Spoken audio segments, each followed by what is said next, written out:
हर हर महादेव दोस्तों। तो आज हम बात करेंगे शिव पुराण के महात्म्य के 5वें अध्याय की, जिसका नाम है चंचुला के प्रयत्न से पार्वती जी की आज्ञा पाकर अपने पति बिंदुक का पिशाच योनि से उद्धार करना तथा उन दोनों दंपति का शिवधाम में सुखी होना। तो दोस्तों, पिछले अध्याय में ही हमने जाना कि चंचुला ने बहुत पाप कर्म किए थे। फिर वे एक ब्राह्मण ऋषि के पास गई, वहाँ से उसे शिव पुराण के बारे में पता चला। फिर उसने शिव पुराण की कथा सुनी, शिव पुराण का अध्ययन किया। उससे उसकी आत्मा शिवधाम में गई और वहां जाकर उसे महादेव और पार्वती जी की आराधना करने का मौका मिला और उसके साथ ही वो पार्वती जी की सखी भी बनी। तो फिर आगे क्या होता है हम अध्याय 5 में जानते हैं। तो चलिए महादेव का नाम लेकर कथा शुरू करते हैं। चंचुला शिव पुराण का अध्ययन करके शिव कथाएं सुनकर शिवलोक पा गई और वहां पर वे महादेव की रोज आराधना करती थी, माँ पार्वती जी की आराधना करती थी। उसके साथ ही उसे माँ पार्वती जी के सखी बनने का सौभाग्य भी मिला। पर चंचुला को हमेशा एक बात की चिंता सताती रहती थी कि उसका पति इस समय कहाँ होगा, किस हाल में होगा। एक दिन माँ पार्वती जी आए और चंचुला ने उनकी आराधना की, उनकी स्तुति गाई।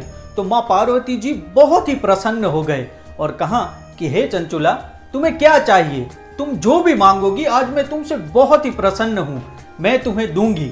तभी चंचुला ने माँ पार्वती जी से पूछा कि मुझे ये जानना है कि इस समय मेरा पति कहाँ पर है।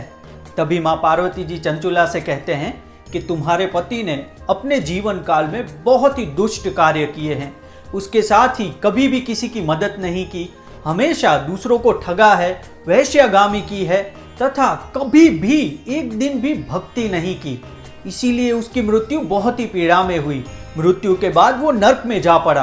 नर्क में उसने कई वर्षों तक पीड़ाएं भोगी, वेदनाएं भोगी और उसके बाद अंत में उसे विंध्य पर्वत पर एक पिशाच योनि मिली। आज भी वो विंध्य पर्वत पर एक पिशाच योनि में है, महाघोर पिशाच बना हुआ बैठा है। ये सुनकर चंचुला बहुत ही दुखी हो गई और माँ पार्वती जी से आग्रह करने लगी कि हे माँ अंबिका, हे माँ आदिशक्ति, आप तो कुछ भी कर सकते हैं। मैं मेरे पति को इस हालत में नहीं देख सकती, इसीलिए उस पर दया कीजिए। ऐसा कोई उपाय बताइए जिससे उसको भी शिवलोक की प्राप्ति हो, उसको इस पिशाच योनि से मुक्ति मिल जाए। तो माँ पार्वती जी ने कहा कि यदि तुम्हारा पति इस पवित्र शिव पुराण की कथा सुन ले, शिव पुराण का अध्ययन कर ले, तो उसकी भी मुक्ति हो जाएगी, उसे भी शिवलोक की प्राप्ति हो जाएगी, उसके सारे पाप कर्म नष्ट हो जाएंगे। तो ये सुनकर चंचुला ने कहा कि मेरी यही इच्छा है, हे माँ पार्वती, आप उसे शिव कथा सुनाइए और उसे भी इन पापों से मुक्त कर दीजिए। ये सुनकर माँ पार्वती जी को चंचुला पर बड़ी दया आई।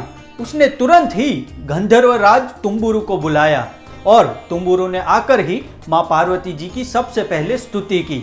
फिर तुम्बुरु ने कहा कि हे माँ, मेरे लिए क्या आज्ञा है? तभी माँ पार्वती जी कहते हैं कि तुम फौरन ही चंचुला के साथ जाओ और वहां पर विंध्य पर्वत पर एक पिशाच योनि में चंचुला का पति है, वहां जाकर उसके पति को शिव कथा सुनाओ और उसे भी मुक्त कर दो।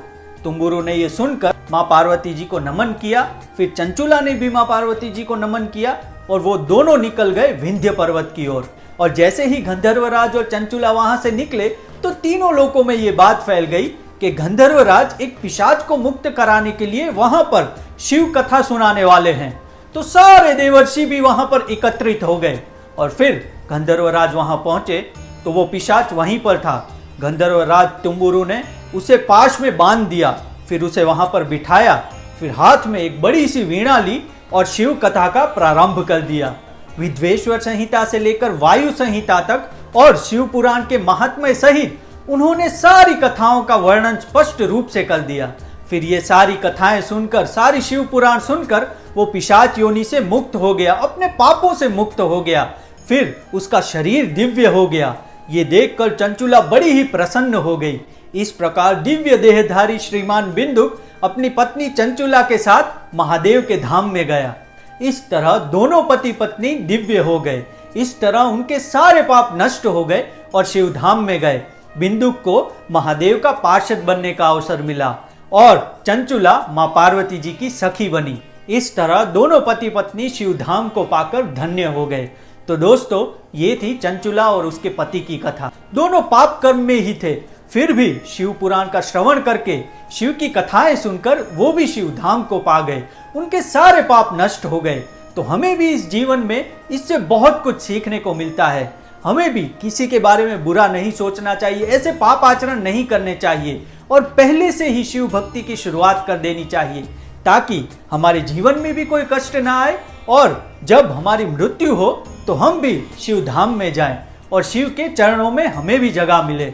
और दोस्तों, आपने भी इस कथा से कुछ नया सीखा हो तो कमेंट्स में जरूर बताइएगा और चैनल पे नए हैं तो चैनल को सब्सक्राइब करके जाइएगा। मिलते हैं कल नए अध्याय के साथ, तब तक हर हर महादेव।